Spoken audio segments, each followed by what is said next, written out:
자, 하나님 말씀입니다. 하나님 말씀 신명기 5장 8절에서 10절을 봉독해 주시기 바랍니다.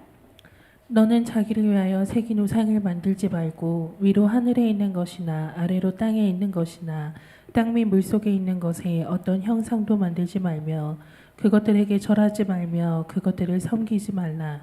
나 내 하나님 여호와는 질투하는 하나님인즉 나를 미워하는 자의 죄를 갚되 아버지로부터 아들에게로 3, 4대까지 이르게 하거니와 나를 사랑하고 내 계명을 지키는 자에게는 1000대까지 은혜를 베푸느니라. 아멘. 자, 오늘은 자기를 위하여 우상을 만들지 말라입니다. 아담 이후로 모든 인간의 본성은 창조주 하나님을 거부하고 자신의 욕망에 따라 제멋대로 나를 기쁘게 하고 자기의 이름을 높이려고 합니다. 때문에 아담의 자녀들은 우리는 본질상 진노의 자녀로서 죽음의 상속자고 죄만 갖고 있을 뿐 아니라 우리는 마귀의 권세에 사로잡혀서 영원히 저주를 받아야지 마땅할 소망이 없는 존재입니다. 그러나 하나님은 그것도 깨닫지를 못해요. 그죠? 만약 이걸 깨달으면은 하나님 안 믿는 사람은 하나도 없겠죠. 다 믿겠죠. 못 깨달으니까. 그리고 우리 믿는 사람들을 조롱하는 거. 저것들 미친 것들이라고. 오늘 가서 저렇게 꼭 주일날은 일요일날은 가서 예배드린다고. 모르니까. 우리는 깨닫고 예배드리는 게 얼마나 귀한 복이냐. 하나님은 이와 같이 비참한 처지에 놓인 우리를 구원하시기 위해서 자신의 외아들까지 아끼지 아니하시고 십자가에 못 박혀 죽도록 내어주셨어요. 이거 엄청난 사건이거든요. 우리 같으면 여러분의 아들을 누구를 위해서 대신 죽으라고 할 수가 있느냐는 거예요. 기가 막힌 상황인데 이 일들을 하나님이 하셨어요. 저와 여러분 예수님의 거룩한 피를 지불하고 속량된 보배롭고 존귀한 사람들입니다. 그런데 우리가 보배롭고 존귀하게 된 것은 우리에게 어떤 자격이나 힘이 있어서가 아니고 우리에게는 그럴 만한 능력도 자격도 없어요. 그것은 온전히 하나님의 사랑이다. 사랑 때문이라는 거예요. 하나님께서 우리를 사랑하셔서 독생자를 희생의 제물로 내놓으셨어요. 그렇다면 여러분, 우리가 이렇게 귀하고 헤아릴 수 없는 사랑과 은혜를 받았다면 우리는 마땅히 하나님께 우리 자신을 온전히 내어드려야 되지 않겠느냐는 거예요. 모세는 이스라엘 백성을 향해서 나는 너를 애굽 땅 종되었던 집에서 라고 선언하고 있어요. 이 말은 이스라엘 백성들이 본래 어떤 상황, 어떤 처지에 있는가를 잊지 말라는 거예요. 너의 과거를 잊지 말라는 거예요. 그들은 애굽 땅에서 종이었어요.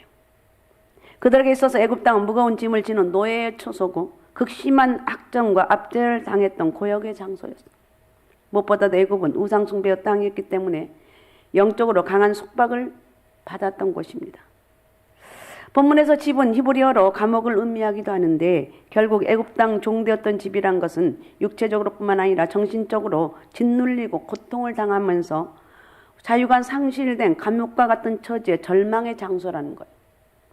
실제로 이스라엘 백성들은 애굽에서 그렇게 처참하고 저주받은 삶을 살아야만 했습니다. 그런데 하나님께서는 그러한 이스라엘 백성들을 감옥과 같은 곳에서 구원해 내셨어요. 그 이유는 저들을 통해서 세상 속에서 거룩한 제사장 나라를 세우시고 세상 모든 민족들에게 복을 주시기 위해서 복음을 전하라고 이렇게 말하고 있습니다. 따라서 이 놀라운 택하심과 은혜를 입은 이스라엘 백성들은 마땅히 하나님 한 분만을 생각하고 그분에게 예배드리고 그분만을 영화롭게 해드려야 됩니다. 그렇게 하는 것이 자신들을 종되었던 애굽이라는 감옥에서 구원해 주신 하나님 은혜에 대한 마땅한 도리일 것입니다. 이것은 오늘날 우리도 예외가 아니에요. 우리들에게 있어서 애굽 땅은 참된 자유를 빼앗긴 감옥, 하나님의 보호에서 벗어난 절망의 장소, 하나님 은혜를 도외시한 타락과 부패한 처소, 영원히 멸망받을 세속의 도시를 상징하고 있습니다. 우리는 이러한 저주받은 땅에서 마귀에게 사로잡혀 구원에 대한 모든 소망으로부터 단절된 상태에 있었던 사람들이에요. 그러니까 우리는 본질상 마귀에게 종노릇하던 진노의 아들들이었다. 진노의 자녀였다. 그런데 하나님께서는 오늘 우리를 택하시고 구원해 주셨어요. 그래서 죄에 죽었던 우리를 하나님의 크신 사랑으로 그리스도와 함께 살리셨고 영원한 하나님 나라의 백성으로 삼아주셨어요. 그러니까 우리는 하나님 외에 그 어떤 것을 섬길, 이건 두말할 이유가 없어요. 내가 제사를 드려야 되는데 쓸데없는 생각. 이 만왕의 왕이신 하나님, 전능하신 우리 아버지인데 제사를 드리고 하나님 외에 다른 걸 섬긴다는 건 이건 그 뭐라고 그래야 되죠? 이건 정말 너무 내가 표현이 안 되는데. 우리는 이런 것들을 아예 생각조차 하지 말아야 돼. 하나님께서 이렇게 우리를 사랑하셔서 모든 세상 사람들과 민족들이 복을 받게 하기 위해서 예수 그리스도를 보내주셨다는 거예요. 그래서 우리는 이 놀라운 구원의 은총을 깨달았다면 우리는 마땅히 하나님 원하시는 삶을 살아드려야 되는 거예요. 가장 싫어한 게 우상숭배. 이스라엘이 멸망당한 것도 다른 것이 아니라 하나님 그렇게 우상숭배하지 말라고 하는데 그 우상 거기에 눈이 뿅 가가지고 우상 섬기다가 그들은 자기들이 잘 되는 거 농사 짓고 이게 잘 되는 걸로 아는데 결국은 멸망을 당했다는 거예요. 우리가 할 일은 하나님을 영화롭게 하고 그분을 온전히 높여드리는 것이 우리가 할 일입니다. 그러기 위해서는 무엇보다 나와 하나님 사이에 어떤 다른 것들이 끼면 안 돼요. 우리 자신을 하나님께 온전히 붙들어 매고 다른 무엇인가로 인해서 혼란에 빠져는 안 된다는 거예요. 선택이 분명하면 둘 사이에서 혼란이 빠질 이유가 없어요. 둘 사이에서 양다리를 걸치고 머뭇거리니까 영적 혼란에 빠지는 거예요. 그래서 우리는 하나님을 항상 의식하면서 그분의 면전에서 그리고 그분의 비단에서 살아가야 돼요. 부부간의 그 사이에 어떤 다른 여자가 남자 낀다면 그거 부부간의 온전한 사랑입니까? 아니라는 거예요. 철저하게 깨뜨려버려야 돼. 나는 당신밖에 없어. 여봉. 여보가 아니라 여봉. 난 당신밖에 없어. 이 말만 해도 상대편이 기분 좋잖아요. 아내가 남편에게 하면 남편이 기분 좋고 남편이 아내에 그 말하면 아내가 기분 좋고. 그러니까 오직 당신과 나 사이는 두 사람 우리는 서로 사랑한 사이다. 하나님과 우리 사이도 그렇다는 거예요.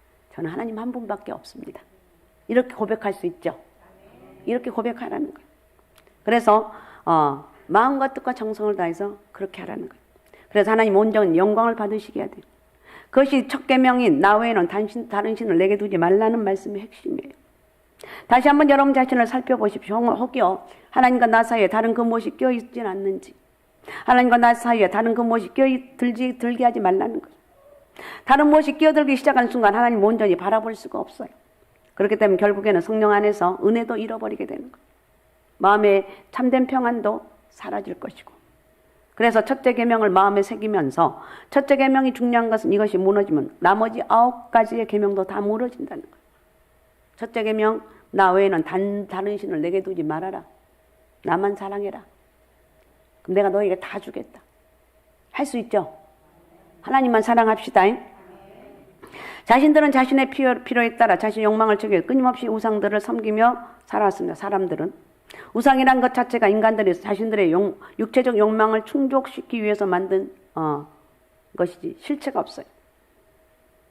그렇기 때문에 하나님께서는 억지로라도 우리를 위해서 우리에게 말씀하시고 경고하실 필요가 있습니다. 하나님 그렇게 하시지 않으면 우리는 우리의 육체적 욕망 때문에 하나님은 어울리지 않는 방식으로 상상하게 될 것이라는 거예요. 그것이 바로 오늘 우리가 살펴보게 될 둘째 계명이 강조하는 거예요. 둘째 계명, 너는 자기를 위해서 새긴 우상을 만들지 말아라 그랬어요. 첫째는 둘째 계명에서 하나님 우리에게 요구하시는 요구가 무엇입니까? 이 물음에 대한 대답은 하나님께서 자기 말씀 가운데 제정하신 예배와 규례를 그대로 받아서 준수하고 순전하게 지키라는 거예요. 사실 이스라엘 백성들은 살아계신 하나님 이미 알고 있습니다. 그죠? 그들은 하나님이 아브라함의 하나님, 이삭의 하나님, 야곱의 하나님으로서 자신들의 역사 속에서 함께 오셨던 분임을 알고 있어요. 뿐만 아니라 애굽에서 10가지 재앙을 내리시고 홍해를 가르치며 마른 광야에서 생수가 흘러나오게 하셨던 분임인도 알고 있어요. 이것은 막연히 추상적으로 알았던 것이 아니라 그들이 직접 체험합니다. 따라서 하나님이 그들에게 어떤 형상도 만들지 말라고 굳이 그렇게 명령하시지 않아도 됩니다. 그럼에도 하나님이 이러한 명령을 내리셔야 했던 것은 그들이 악한 성향 때문에 우리 인간 악해요. 조금만 뭐 하면 순식간에 변질돼요. 자, 이스라엘 백성들은 애굽 땅에서 애굽인들이 섬기던 화려하고 감각적인 우상들이 익숙해져 있었습니다. 그리고 이제 곧 들어가게 될 가나안 땅도 지금까지 지내왔던 광야와는 비교되지 않을 만큼 우상들로 가득했어요. 따라서 이스라엘 백성들이 하나님에 대해서 알고 있었지만 그들 앞에는 우상 숭배의 유혹이 기다리고 있었어요. 우리는 하나님을 믿는 사람입니다. 할렐루야. 우리는 하나님을 믿는 사람이에요. 그 하나님께서 사망의 권세 아래 있던 우리들을 구원하시고 영원한 하나님 나라로 옮겨주셨음을 우리는 믿는다는 거예요. 그리고 하나님께서는 다른 신들을 용납하지 않으신다는 것도 잘 알고 있어요. 그럼에도 불구하고 우리 모두는 끊임없이 우상을 만들어내면서 살아계신 하나님이 위엄과 영광을 우리의 상상 속으로 밀어놓고자 하는 성향들을 가지고 있어요. 십계명의 첫째 계명은 참된 예배 대상은 오직 하나님 한 분이다. 오직 하나님 한 분이다. 오직 하나님 한 분입니다. 믿습니까? 오직 하나님 한 분이라. 그래서 첫째 계명 우리에게 오직 하나님만을 예배하라고 명령하시는데 이 계명은 우리가 하나님께 나갈 때 그분을 향한 온전한 사랑과 순교를 요구하고 있어요. 즉 유일하신 하나님, 우리의 사랑의 참 대상이신 하나님 외에 다른 사랑이 그렇다는 것을 흘려가는 것을 금지하고 있어요. 사탄은 특징이 뭐냐? 우리가 하나님을 바르게 예배하지 못하게 하고 하나님 모든 것을 첫 번째 자리에 두지 못하게 하려고 부단히 몸부림을 쳐요. 그러니까 우리 쉬운 말로 부단히 몸부림을 친다는 거. 따라서 둘째 계명은 하나님께서 요구하시는 방식이 아니라 우리가 선택하는 방식에 따라 예배드리는 것을 금하고 있어요. 두 번째 질문은 그렇다면 둘째 계명에서 금하는 것이 무엇인가? 본문 8절 한번 읽어주시 바랍니다. 8절.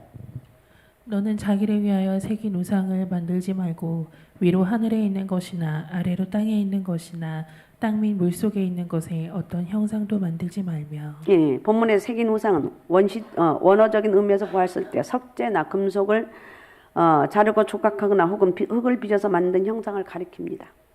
그래서 사도 바울은 탐심과 우상 숭배를 동일한 것으로 보고 어떤 마음이나 행위를 피하라고 권고하고 있어요. 그러므로 우상 숭배란 단지 가증스러운 형상을 만들어 그 앞에 머리를 조아리는 행위만 의미하지는 않는다는 거예요.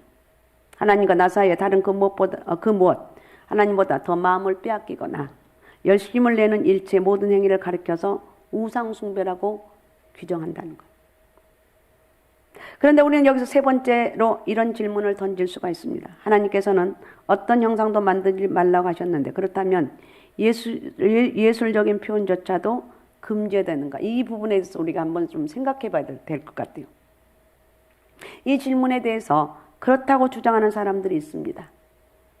유대인들은 우상 숭배로 나라가 망해야만 했던 비극을 또다시 되풀이하지 않기 위해서 바벨론 포로에서 돌아온 이후로 예루살렘은 어떤 우상도 용납하지 않았어요. 그런데 출애굽기에 보면 하나님께 성막을 위해서 여러 가지 형상들을 허락하셨습니다.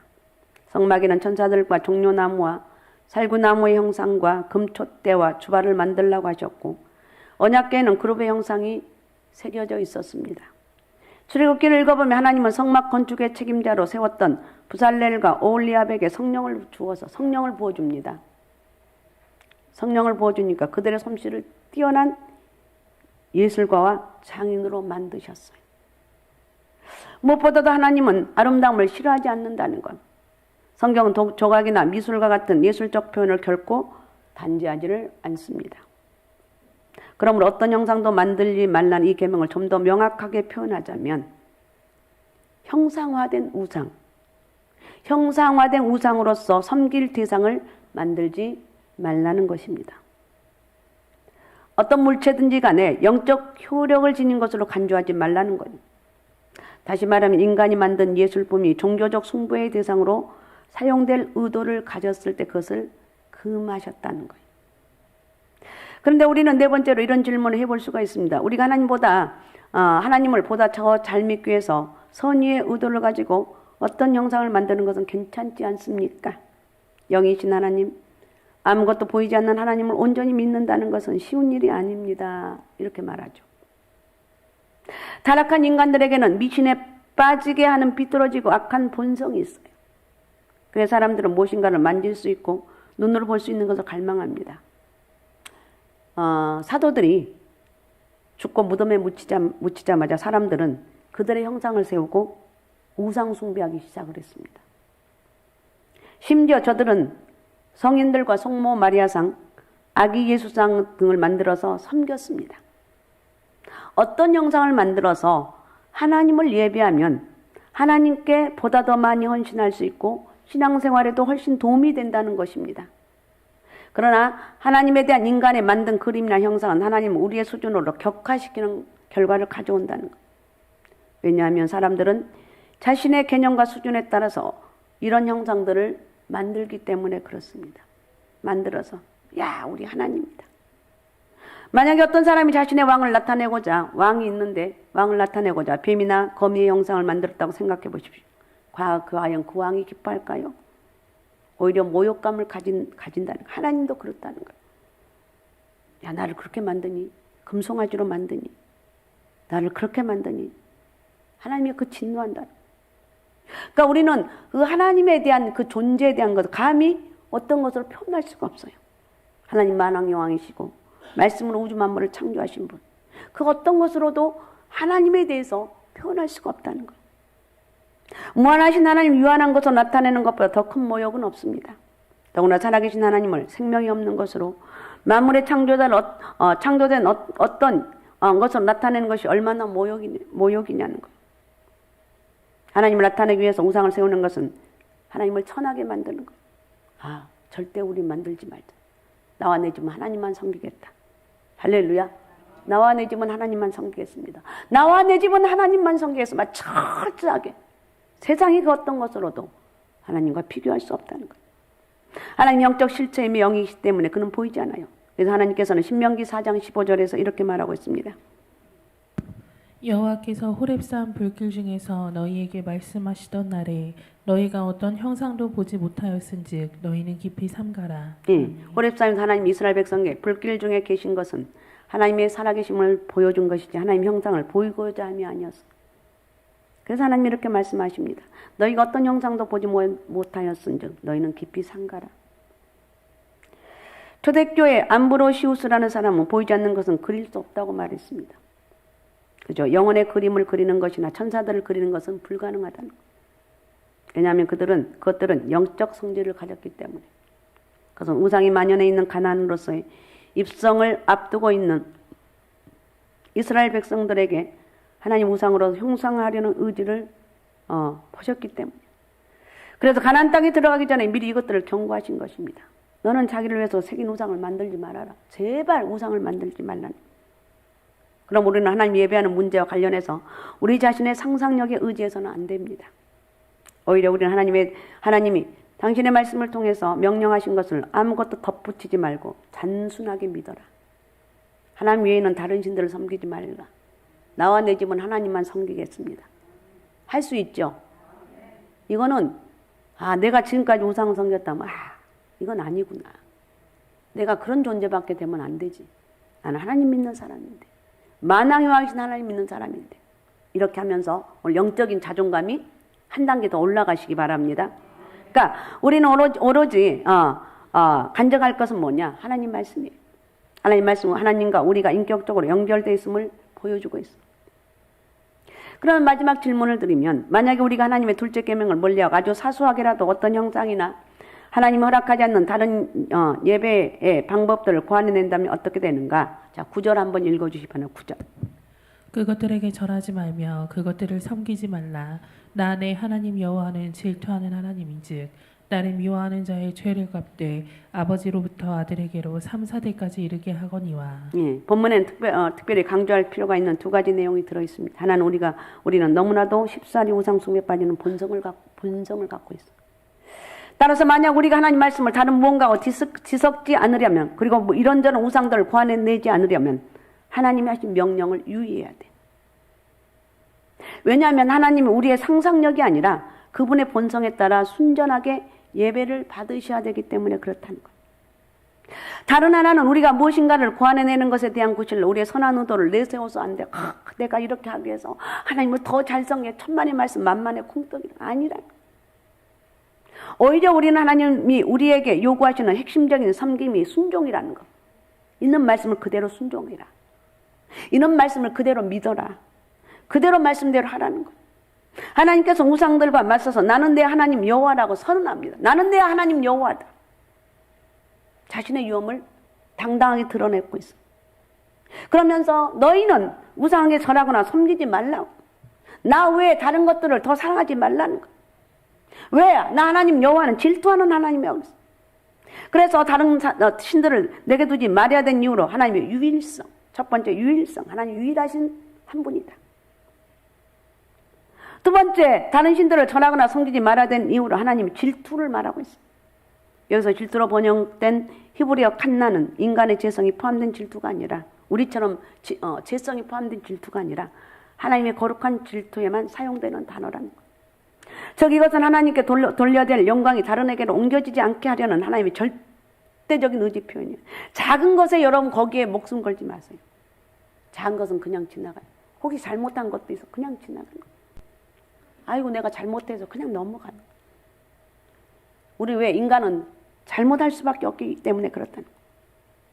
그러니까 하나님이 질투하신다고 할 때 그것이 의미하는 것은 하나님 자신의 명예가 더럽히는 것을 허락하지 않는다. 야 내가 누구냐. 난 전능하신 분이다. 난 전능하신 하나님이야. 우주 만물을 창조하신 분이야. 야 네가 그 우상 정말 별것도 아닌 그 우상하고 나하고 같이 비교가 되겠니? 하나님 그거 용서를 않는다는 거야. 그건 신성모독이야. 결코 용납하지 않는 거야. 그래서 우리는 하나님이 자신의 명예를 잊지 않으신다는 것과 또한 자신의 영광을 유지하고자 하는 사실을 결코 잊지 말라는 것. 우리가 이 사실에 대해서 조금이라도 분별력을 갖고 있다면 우리는 누군가에게 그렇게 하라고 권하지 않더라도 하나님의 명예를 지키기 위해서 열심을 다할 거예요. 하나님만 섬겨야 돼. 우리 가정 너는 하나님만 섬겨야 돼. 그리고 우리는 하나님이 자신의 명예에 대해 갖고 있는 계신 열정으로 불타올라야 되고 누군가가 하나님의 위엄을 더럽히거나 비방하는 걸 보았을 때 크게 분노해야 돼. 나는 질투하는 하나님이다. 나홈서 1장 2절은 이렇게 말하고 있습니다. 읽어주시기 바랍니다. 여호와는 질투하시며 보복하시는 하나님이시니라. 여호와는 보복하시며 진노하시되 자기를 거스르는 자에게 여호와는 보복하시며 자기를 대적하는 자에게 진노를 품으시며. 예, 여기 바로 나홈 선지자는 질투하고 보복하신 하나님이라고. 하나님 질투하고 보복하신 하나님. 이 말은 하나님 아무것도 잊지 않으시고 우리가 하나님을 경멸할 때 우리를 살펴보신 경멸하지 말라는 거예요. 이 세상의 모든 일들은 하나님 앞에 다 기록되어 있다는 거예요.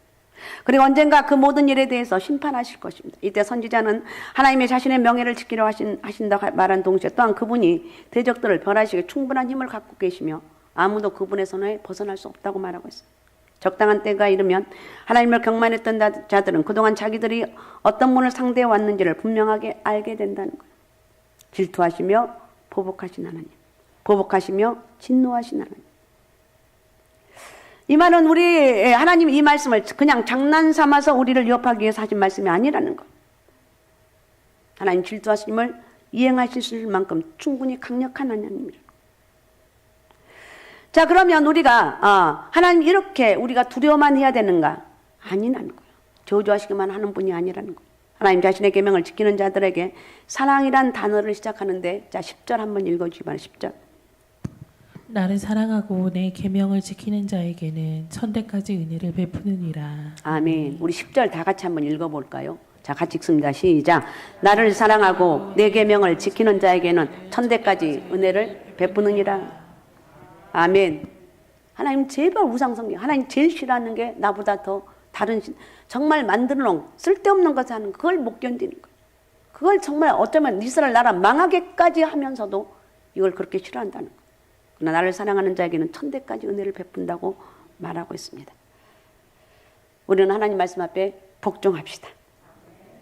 우리가 하나님의 은혜를 가지고 하나님은 정말 하나님께 예배하기를 원합니다.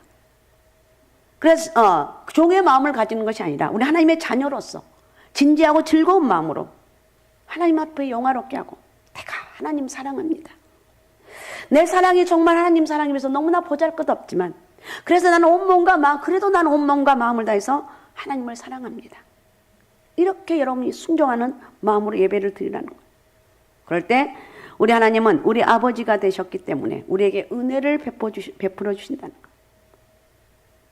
우리는 그 하나님의 은혜를 전심으로 생각하면서 사랑하게 될 것이고 하나님은 내가 한 가지 사랑하는 10개, 30개, 60개, 100개를 주신 하나님. 그러니까 정말 오늘 예배를 통해서 중요한 모임, 온 몸과 마음과 정성을 다해서 하나님을 섬기자. 명절 때 여러분 누가 무슨 말을 해도 나는 안 됩니다. 할 수 있어요, 없어요? 할 수 있어요, 없어요? 뭐 요즘은 뭐 별로 그 제사 지는 집이 그래도 있어요. 그래도 우리 믿음의 사람은 그런 저기를 하면 안 된다는 거예요. 우리 하나님 말씀을 읽고 우리가 잘 되는 비결. 내가 이렇게 우상 앞에 절하지 않냐고 제사 드리지 않냐 할 때 하나님 복을 주신다. 하나님 가장 싫어한 것을 하면 되겠냐고. 이러면서 믿음으로 그리고 천대까지 하나님의 축복을 받는 그런 은혜와 능력이 여러분에게 있으시기 바랍니다. 할렐루야. 그래서 하나님 기뻐하시는 참된 예배자로 세움을 받아서 오직 예수 오직 믿음 오직 성령 충만함으로 자자손손 복의 근원이 되시기를 주님의 이름으로 축복합니다. 주의 은혜와 축복이 함께 하시기를 바랍니다. 자, 오늘 이 말씀을 생각하면서 우리 같이 기도하겠습니다. 나를 위해서 우상을 섬기지 말아라. 만들지 말아라. 나와 내 집은 하나님만 섬기겠습니다. 나와 내 집은 하나님만 섬기겠습니다. 나와 내 집은 하나님만 섬기겠습니다. 하나님을 섬길 수 있는 그런 복된 가정, 만왕의 왕이신 그분만 의지하면서 믿음으로 살아가는 복된 역사가 있게 도와주옵소서. 자, 우리 시간 주여 세 번 부르고 우리 같이 통성으로 같이 기도하겠습니다. 주여 주여 주여.